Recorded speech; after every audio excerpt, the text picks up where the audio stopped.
I think 90% of the people out there, they do what they do to survive. You know, you go to college to become an accountant. You think that guy wants to become an accountant?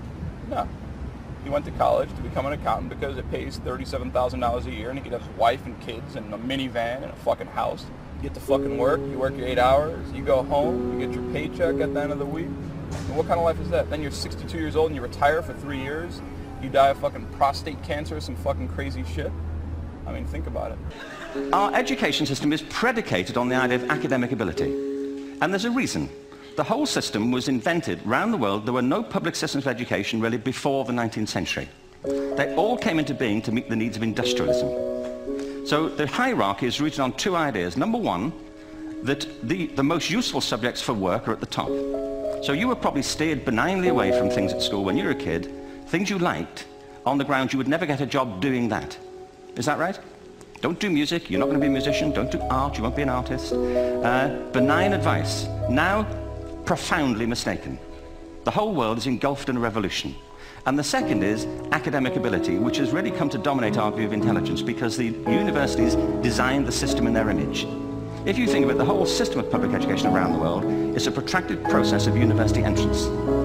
And the consequence is that many highly talented, brilliant, creative people think they're not, because the thing they were good at school wasn't valued or was actually stigmatized. And I think we can't afford to go on that way. In the next 30 years, according to UNESCO, more people worldwide will be graduating through education than since the beginning of history. More people. And it's the combination of all the things we've talked about, technology and its transformational effect on work, and demography and the huge explosion in population. Suddenly, degrees aren't worth anything. Isn't that true? When I was a student, if you had a degree, you had a job. If you didn't have a job, it's because you didn't want one. And I didn't want one, frankly, so...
you.